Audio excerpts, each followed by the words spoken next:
میرے دوستوں اور بزرگوں، اللہ تعالیٰ کی رحمت جس کو چاہیے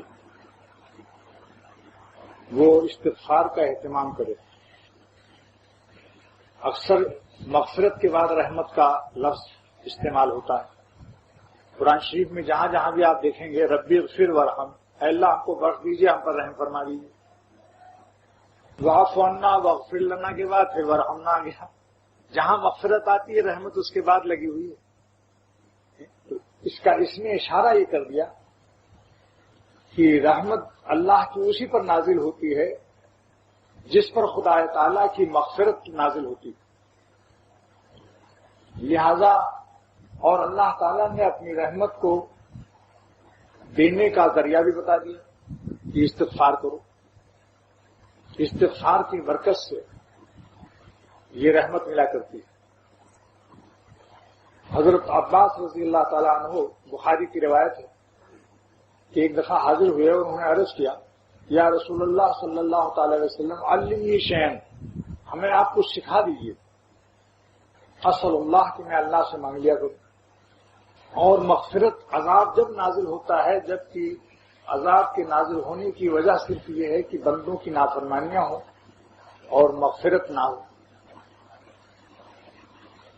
تو حضرت عباس رضی اللہ تعالیٰ عنہ نے جب عرض کیا یا رسول اللہ صلی اللہ علیہ وسلم علمنی شیئن، بخاری کی روایت ہے، مجھے کچھ سکھا دیجیے،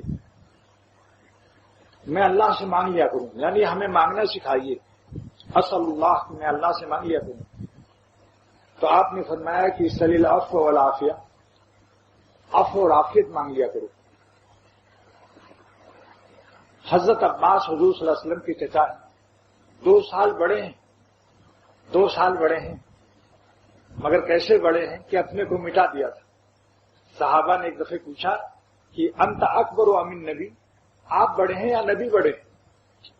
تو کیا جواب دیا؟ ملا علی قاری رحمۃ اللہ علیہ فرماتے ہیں ایسا پیارا جواب دیا کہ جو ان کی کمال ذہانت اور کمال فنائیت اور کمال ادب پر دلالت کرتا ہے، ایسا جواب فرمایا کہ ہوا اکبر وانا اسن، ہوا اکبر وانا اسن، حضور بڑے تو حضور ہی ہیں اور میں سن رسیدہ ہوں۔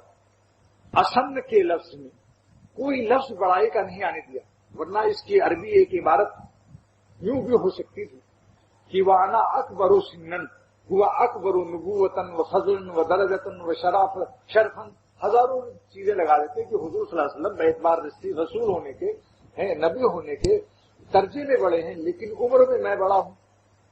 ایک عبارت اس کی بن سکتی تھی، یعنی انا اکبر و سنن، میں بڑا ہوں عمر کے اعتبار سے، مگر بڑائی کا لفظ نہیں آنے دیا۔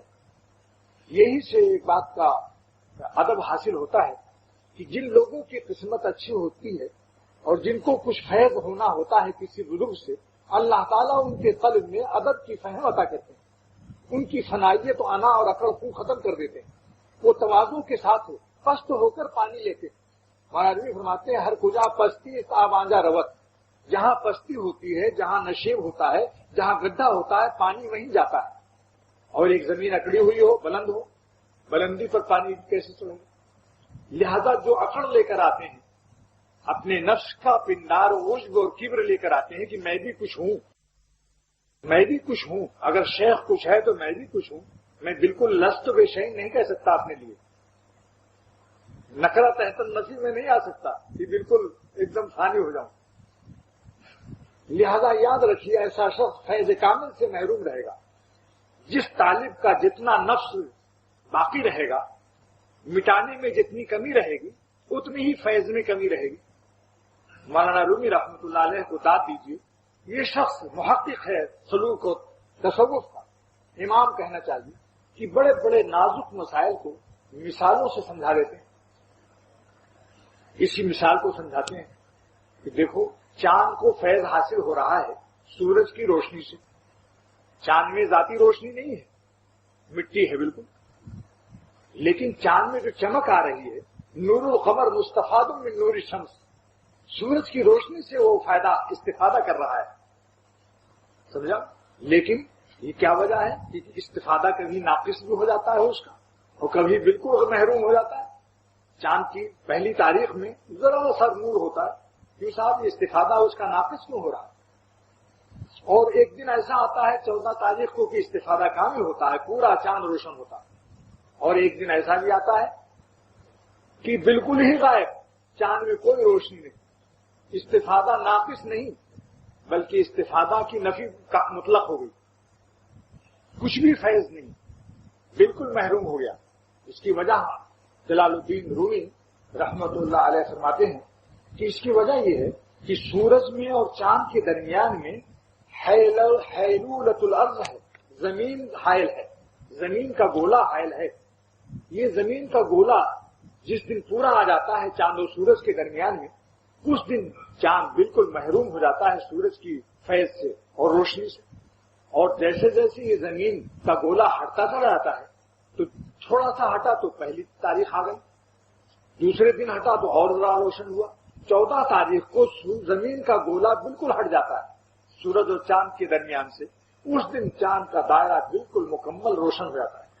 اب حضرت رومی اس سے ایک مسئلہ تصوف کا بیان کرتے ہیں کہ طالب اور مرید کا قلب جو ہے چاند ہے، اور شیخ کا قلب سورج ہے، اور نفس زمین کی حیلولت ہے۔